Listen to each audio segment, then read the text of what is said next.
With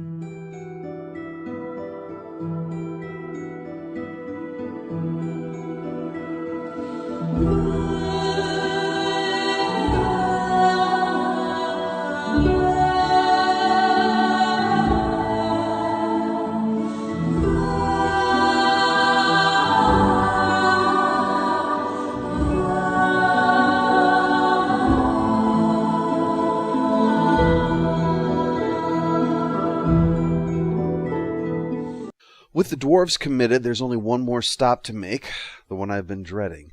The elves. In a lot of fiction, elves come across as patronizing, insufferable tree huggers, and in Dragon Age specifically, they were overthrown by the Tevinter Imperium, and since then have been scattered, put in alienages, and turned into scapegoats. They have every reason to be upset, certainly. It's just that means there's a good chance every time you talk to an elf that you'll be bombarded with a mix of Luddite, smug superiority, and white guilt. But the elves have even more to lose from a blight than we do, so hopefully this isn't going to turn into anything uncomfortable. I find that hard to believe. What business could we Dalish possibly have with a group like yours? And so it begins, even calling us trespassers for being in the same woods that the Dalish have set up their camp, even though they have no permanent camp whatsoever. Going to tell me the tales of your awesome ancient magics now before humans overthrew you, you elves lived forever? By the time you're finished, the Darkspawn will have eaten half your clan and turned the other half into broodmothers. I will leave it to the Keeper to decide the importance of your business. In the camp, I suggest you keep your hands to yourself, and remember that our arrows are still trained on you. All right. And here I had my heart set on groping some elves, but if you insist. But we quickly sort things out when we talk to their keeper. Allow me to introduce myself. I am Zathrian, the keeper of this clan, its guide and preserver of our ancient lore. And you are? Manners. From a Shemlin. Interesting. Yeah, you don't have to say it like you're watching a dog walk on its hind legs. And what's with Shemlin anyway? It sounds like the name of a crack dealer in Fraggle Rock. Worries for another day. He deduces that we're here because of the Blight, but he can't help right now, as they're up against the traditional elven enemy, werewolves. This is going to be odd. Now it's Team Jacob versus Team Link, I think. Anyway, I talked to the keeper, and he shows these wounded that they have from the latest wolf attack. He's going to have to put some of them down to avoid them turning into werewolves themselves. Well, after this long, I can smell a quest hook when it's in front of me, and he says that this could all be fixed. All I'd have to do is bring him the heart of the wolf Witherfang, and then Sten will put his finger in their butts if necessary. This is living wood. It requires patience and delicate hands, not more heat. My actions bring me sorrow, Master Verathorn. And so they should. Truly the art will be lost to us forever at this rate. I don't know what I've stumbled into, but I could watch surly woodworker berating students all day. Of course, I should go change into my armor, since I only wore my robe and staff to try to make a good first impression.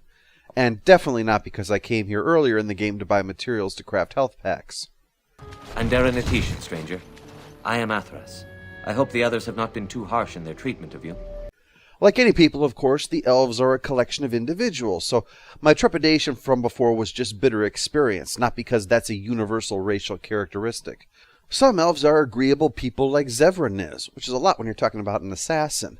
And others are like Fenris of Dragon Age 2, who just wouldn't shut up about how much he hated me being a mage. It got unreal. One time, I enslaved an elf for no other reason than because I knew it would annoy him. That's how little I could tolerate his bullshit. But this guy here, he's quite polite, especially because it's likely his wife has just become a werewolf. So yeah, I definitely don't want to give the impression that I think all or even most elves are assholes. I am beginning to believe she became a werewolf, and that it is being kept from me so I do not go chasing after her. And if she was a werewolf, and the elf chased her and then found her, what then? Sweet, blissful reunion? I don't know. Maybe she would know me as her love, even still? More likely she would love to eat you. Especially when assholes make up the bulk of my party. A lot of these elves are struggling with what to do, like this schlub. I'm Kamen, a hunter apprentice. Though I wish I could become a real hunter. But I really want to be a dentist.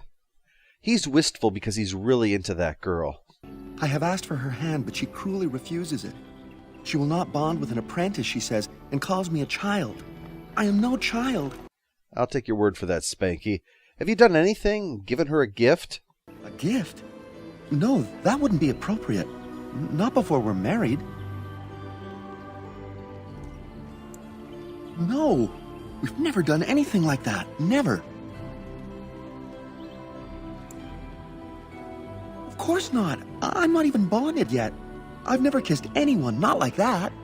What about butt stuff? Have you done any butt stuff yet? I decided to take matters into my own hands. I mean that I'll talk to the girl. You're going to have to sort out the other stuff for yourself, Spanky. She's wearing the traditional practical armor the situation calls for, big shoulder pads, and a bare midriff, because elves keep their vital organs in their shoulders and not in their torsos. He's been a hunter apprentice for over 2 years now, and he's yet to slay a proper beast. Each time he's tried, something has gone wrong. Perhaps the creators do not wish us to bond. I cannot bond with an apprentice hunter, can I? You've just made me realize how much time I'm wasting talking with you about this. But I can't risk offending the elves now, so I sort that out and head into the woods before I get ambushed by anyone else with trivial problems. Before I can get there, though, I get invited over by the storyteller of the clan, the most uptight of them, so grudgingly I have to sit down and listen to him talk about the forest. I can tell you what I know. It is not a long story. Thank God. I mean, please, share the wisdom of your people. The upshot is that there was a battle fought here once, and so the forest is filled with the supernatural now. No surprise, really. This short tale finishes just in time for us to have to go back to camp for the night. Perhaps tomorrow, if no one gets in the way, I can work on that quest that will save your people. That is, of course, assuming that no one stops me to help with their giant elf goats. Do you have any skills that might help her? If you do, I would be grateful. Unless it needs new batteries, I'm all out of ideas, lady. But back at the camp, Leliana has something to share. I was just thinking about what happened to the elves, and I'm reminded of a song sung to me many years ago.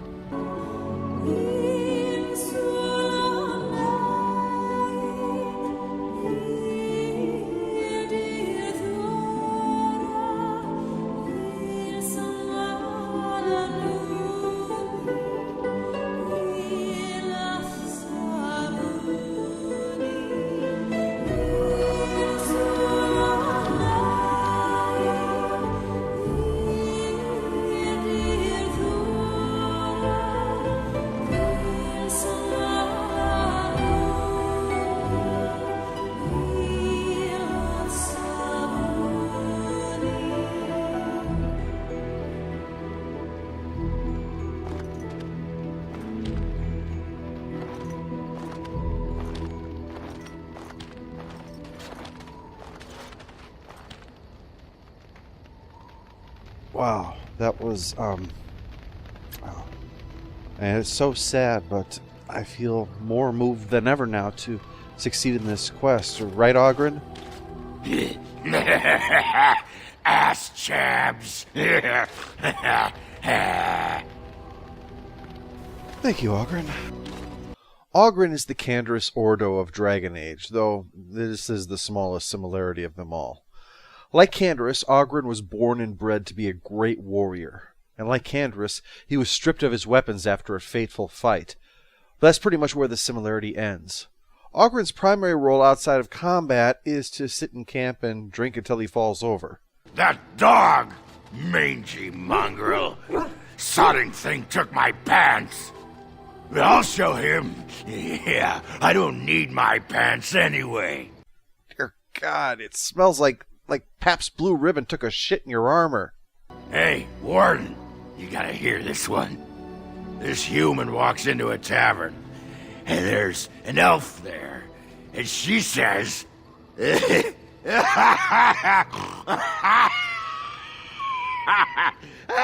As she says...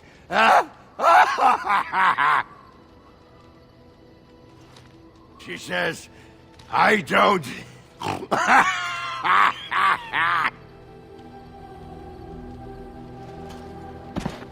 You there. Aye, you. I've been watching you. Where can I get some sauce for that rump roast? I told you, I am never having sex with a male dwarf. Yes, that was amazing. The world moved for everyone. It brings back too many memories. Is this a problem? Is this why you're hitting on me? Oh, I got a problem with your face. You keep it up and I'll fight you. I don't even care that you're some kind of wool-gnawing poetess. Your disguise can't fool me, woman.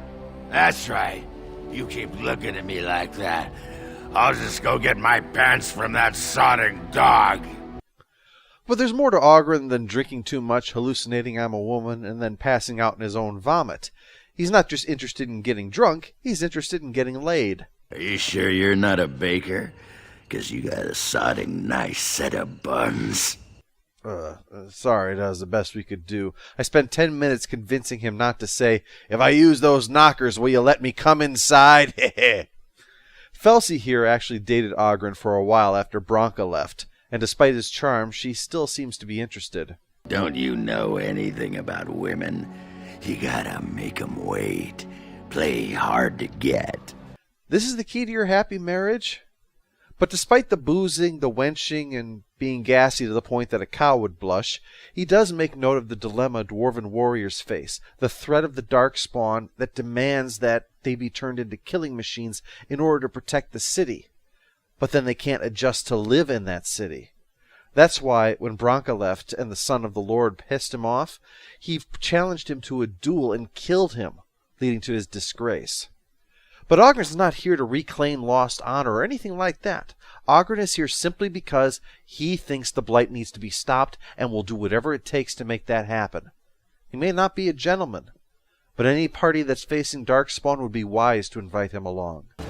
When from the blood of battle the stone is fed, let the heroes prevail and the blighters lie dead.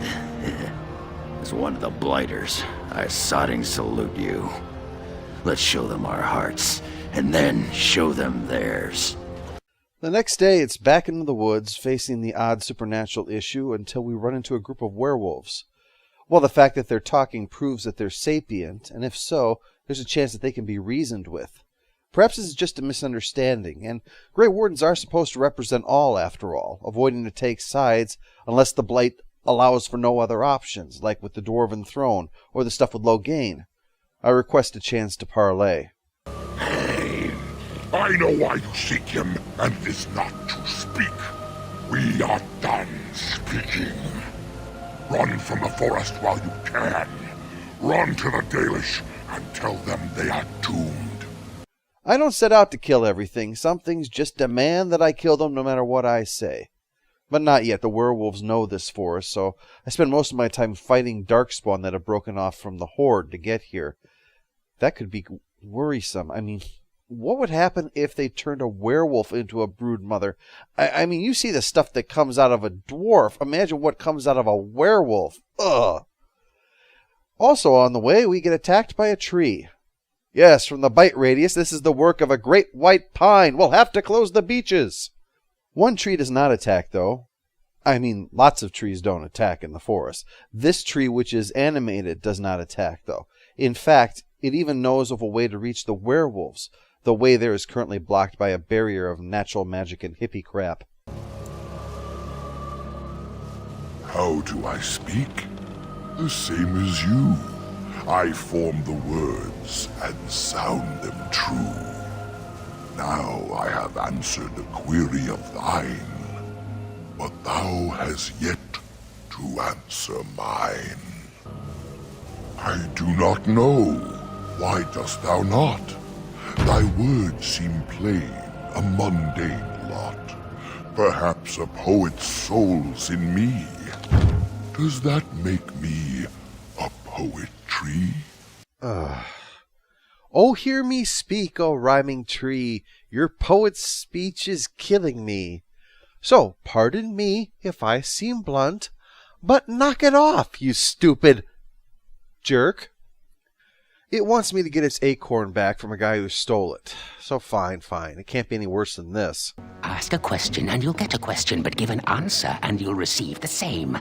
Oh, I do so love to trade. I didn't think anything would make me long for the dragon cultists in Haven, but this force is doing a pretty good job. Who are you? Who am I?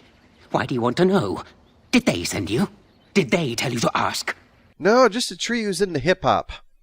After Foxskin Mulder goes on like this for a while, I finally trade him some junk for the acorn. The things I have to do to sort out a blight.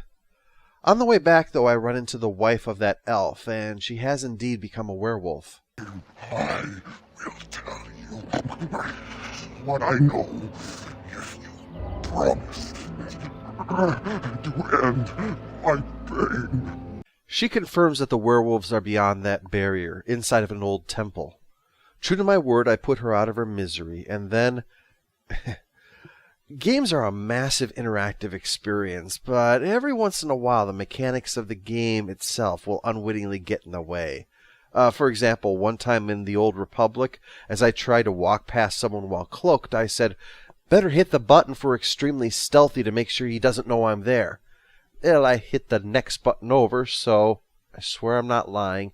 Instead of being stealthy, I kicked him in the balls. Those are the only in a video game moments that crop up every once in a while. You know, when you intend to talk to someone but you accidentally set them on fire instead. Well, in this case, she asked me to give something to her husband, but truth be told, I was kind of glazing out after the tree and the madman, so I didn't notice the items received message in tiny print on the lower left of the screen, so I assumed I needed to take it from her body. Instead of getting the quest item that way, though, I got Loot Werewolf Pelt. Yes, I just humanely ended her suffering, and then skinned her warm corpse for the fur. Oops. After returning the acorn, I get a staff of the great oak's wood, which I am not terribly happy to hold, given where it came from and how happy he seems for me to be holding onto it like this. But it does allow us to pass through the barrier and confront the werewolves. Again, I offer the chance to parley. I do not believe you. I will not risk believing you. You are an intruder in our home. You come to kill, as all your kind do. We have learned this lesson well. Intruder is a funny word from someone who charged into the Dalish camp and started slaughtering everyone, while I walked in here offering the hand of friendship. Instead, I'm attacked, but before I finish off the lead werewolf, an actual white wolf, Witherfang, stops me, and they all flee back into the temple. So, looks like we're dungeon diving again, gang. Hope you brought your delving boots. Inside we find a crystal, which again ties back to Knights of the Old Republic. Like the box housing the Rakata prisoner, there is a crystal containing the mind of an ancient warrior who has been within it for so long that it cannot recall much of its old life. It has been trapped and unable to return to its body for literally ages. Until now, all it desires is to be put out of its misery. Yeah, I've become the Dr. Kevorkian of Thedas, apparently. Finally, we make it through the temple and to this pool that leads to the werewolf lair, where we are attacked at the first opportunity by the werewolves. In fact, we're ambushed by some who are in stealth. It's clear by this point that we're just going to have to slaughter the lot of them. They don't want to be reasonable. Stop! Brothers and sisters, be at ease. We do not wish any more of our people hurt. I ask you this now, outsider. Are you willing to parley? Correction. You mean, am I still willing to parley with you after you pecker-slapped me repeatedly before trying to murder us when I came to you in peace? Yes. Despite you guys being incredible dicks, I will parley. But I warn you, if you break your promise and harm her, I will come back from the Fade itself to see you pay. Nice. A threat that starts with the assumption that I've already defeated you while outnumbered and in the heart of your own lair. I'm intimidated. What are you going to do? Ghost teabag me while I'm sleeping? Is that the most powerful threat you can come up with? Just lead the way, lassie. We meet with the lady, the one that the werewolves all protect and obey. But thankfully she's reasonable, pointing out that all Swift Runner, that lead werewolf, has accomplished is getting his own people slaughtered by a peace envoy, no less.